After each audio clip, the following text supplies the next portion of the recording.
Salut tout le monde et bienvenue à un nouvel épisode du podcast de Philippe. On se retrouve aujourd'hui pour parler du Mecha Komet, Le Mecha Komet. un mini-ordinateur qui fait pas mal jaser dans le monde de la tech. Tout à fait. On va plonger dans ses specs, explorer son potentiel pour des projets DIY de fou et surtout comprendre pourquoi il attire autant l'attention. C'est parti.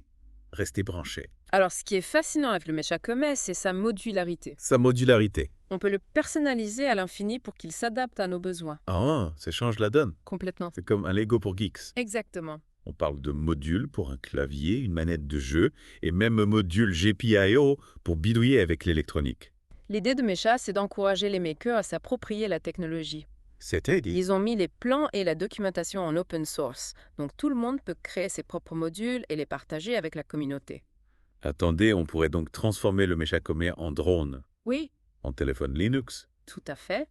Les possibilités sont qu'infinies. Exactement, c'est un peu comme avoir une boîte à outils numérique. Ah ouais. Il suffit d'avoir un peu d'imagination et de savoir-faire. Bon, on a compris que c'est modulaire, mais est-ce qu'il a la puissance nécessaire pour faire tourner tous ces projets ambitieux? Ce qui est surprenant, c'est qu'il est très puissant pour sa taille. Ah bon. Il embarque un processeur ARM Cortex A53, quad-core 4, Go de RAM et 32 Go de stockage. De quoi faire tourner des applications gourmandes sans problème. Pas mal du tout. Pas mal. Et côté connectivité, il se débrouille comment?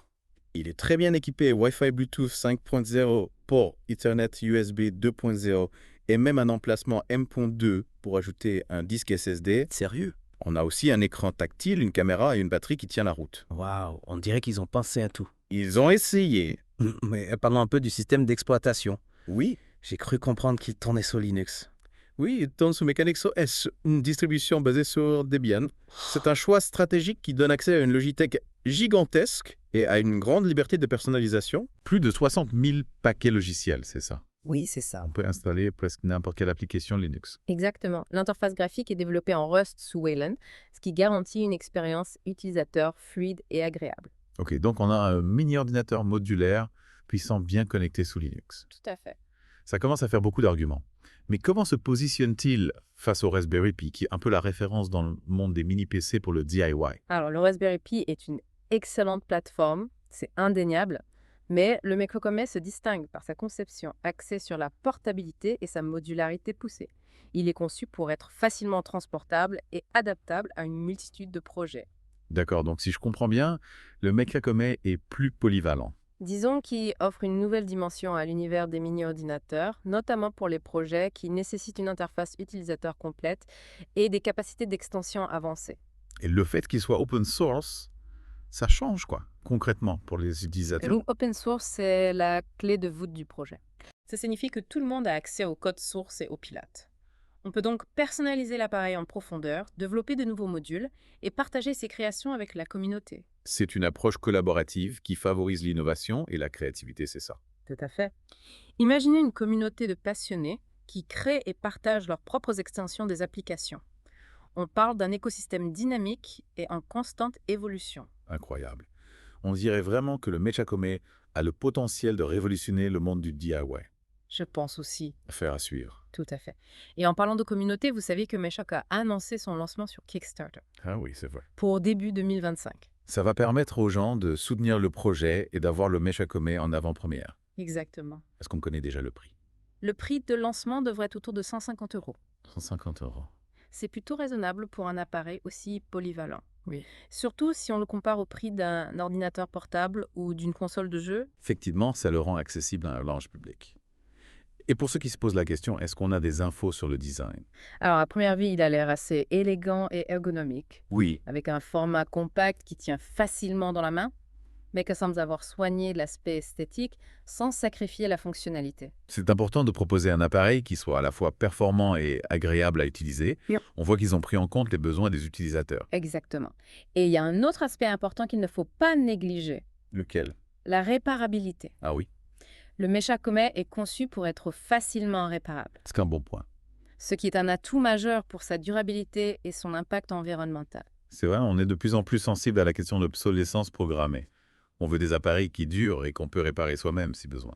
Absolument. Et de ce côté-là, Mecha semble avoir fait les choses bien. Bon, on a parlé des caractéristiques techniques du système d'exploitation du design, mais concrètement, à quoi peut servir le Mecha Komet au quotidien? C'est la question que tout le monde se pose. On imagine bien qu'on peut l'utiliser comme un mini PC classique pour la bureautique, la navigation web, le multimédia. Mais est-ce qu'il peut aller plus loin? Bien sûr, grâce à la puissance de Linux et à sa connectivité, on peut l'utiliser comme un petit serveur web personnel par exemple. Intéressant. Et pour les gamers, il y a de quoi s'amuser. Avec le module Gamepad et l'accès à des milliers de jeux Linux et d'émulateurs. Ah oui? Le Mecha Kome a de quoi séduire les amateurs de jeux vidéo. Et pour les développeurs et les programmeurs. Là aussi, il offre un terrain de jeu formidable. Imaginez un environnement de développement complet dans votre poche, accessible partout et à tout moment. On peut même l'utiliser pour contrôler des robots ou des drones, c'est ça? Exactement. C'est là que la modularité et le module GPIO entrent en jeu. On peut vraiment laisser libre cours à notre créativité et développer des projets innovants dans des domaines variés. On a vraiment l'impression que le Mecha Kome a été pensé pour répondre aux besoins de tous les types d'utilisateurs, des plus novices aux plus experts. C'est l'objectif de Mecha, proposer une plateforme ouverte et polyvalente qui permet à chacun de s'approprier la technologie et de l'utiliser à sa manière. C'est clair. On sent qu'il y a une vraie philosophie derrière ce projet. On a beaucoup parlé de ses aspects techniques, mais j'aimerais qu'on creuse un peu plus cette dimension open source. Qu'est-ce que ça représente vraiment? Le Mecha Kome est plus qu'un simple gadget. C'est un symbole fort de l'open source, de la collaboration et de la liberté de créer. Il propose une alternative aux produits fermés des grandes entreprises. On reprend le contrôle de la technologie en quelque sorte. Exactement. On peut comprendre son fonctionnement, le modifier, l'adapter à nos besoins. C'est une invitation à devenir acteur et non plus simple consommateur. Et ça ouvre aussi des perspectives incroyables en termes d'apprentissage.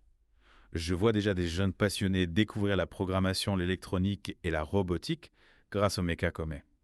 C'est un formidable outil pédagogique, accessible et stimulant. Il a le potentiel d'inspirer toute une génération de makers et d'innovateurs. En tout cas, on est vraiment enthousiaste à l'idée de voir ce que la communauté va créer avec cette plateforme. Et pour ceux qui veulent en savoir plus, on mettra tous les liens vers le site de Mecha et la campagne Kickstarter dans la description de l'épisode. N'hésitez pas à y jeter un coup d'œil, vous ne serez pas déçus.